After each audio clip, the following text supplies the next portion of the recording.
தமிழ்நாட்டில் எந்த ஒரு நிகழ்ச்சி நடந்தாலும் முதல்ல தமிழ்த்தாய் வாழ்த்தோடு தான் ஆரம்பிப்போம். நாமும் தினப்படி கேட்குறோம். ஆனால் இதிலிருந்து 5 வரிகள் நீக்கப்பட்டிருக்குன்னு எத்தனை பேருக்கு தெரியும்? தமிழ்த்தாய் வாழ்த்தை எழுதினது மனோன்மணியம் சுந்தரனார். 1970 திமுக ஆட்சியில் இருந்தப்போ முதலமைச்சராக இருந்த நம் கலைஞர் கருணாநிதி அவர்கள் இந்த மனோன்மணியம் அவர்கள் எழுதின இந்த பாட்டிலிருந்து இந்த சர்ச்சைக்குரிய 5 வரிகளை நீக்கி தமிழ்த்தாய் வாழ்த்தா அறிவிச்சார். இப்போ இந்த வரிகளை பார்ப்போமே. அத்திலக வாசனை போல் அனைத்துலகும் இன்பமுற எத்திசையும் புகழ் மணக்க இருந்த பெரும் தமிழனங்கே. இது வரைக்கும் நம்ம எல்லாருக்கும் தெரியும்.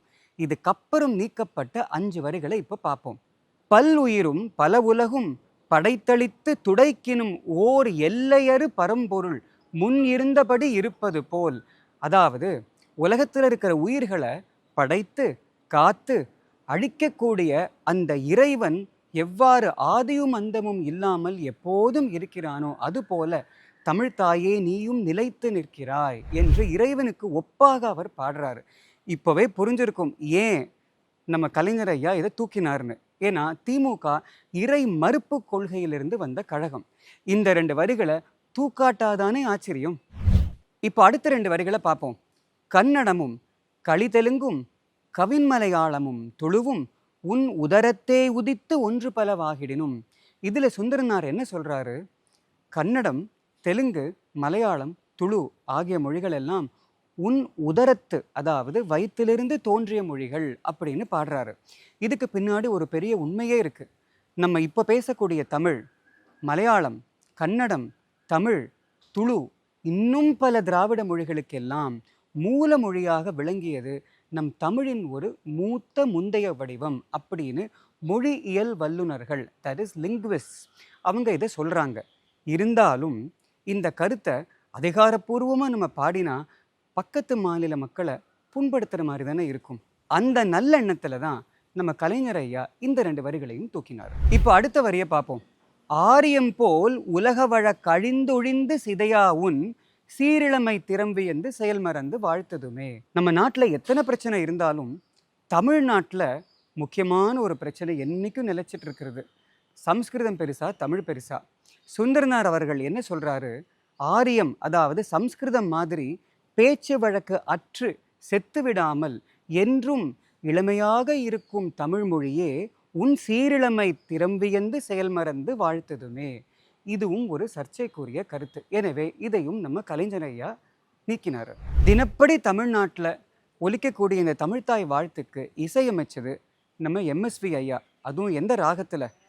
தமிழ் மொழிக்கே ரொம்ப நெருக்கமான முல்லைப்பண், அதாவது மோகன ராகத்தில் அவர் இசையமைச்சிருந்தார். முதல்ல இதை பாடினது டிஎம்எஸ் ஐயாவும் பி சுஷீலா அம்மாவும். ஸோ எனக்கு ஒரு ஐடியா வந்தது. இந்த 5 வரிகள் இந்த பாட்டில் இடம் பெற்று இருந்தால் எப்படி இருந்திருக்கும்?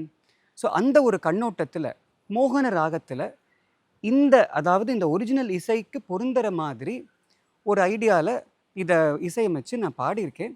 அதை நீங்கள் கேட்டு ரசிக்கணும்னு நான் கேட்டுக்கிறேன். நீராறும் கடலுடுத்த நிலமடந்த கெழிலொழுகும்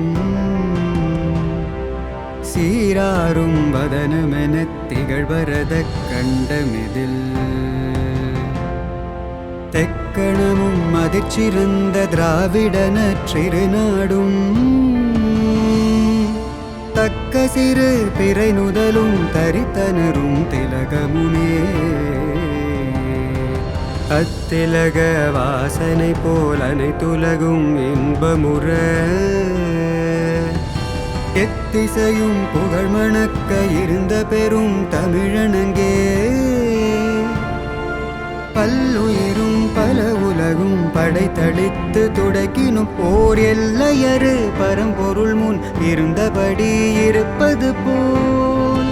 கன்னடமும் களிதெலுங்கும் கவின் மலையாளமும் துளுவும் உன்னுதரத்தே யுதித்தே ஒன்று பலவாகிடினும் ஆரியம் போல் உலக வழக்கழிந்தொழிந்து சிதையாவும் சீரிழமை திறம் வியந்து செயல் மறந்து வாழ்த்ததுமே வாழ்த்ததுமே வாழ்த்ததுமே.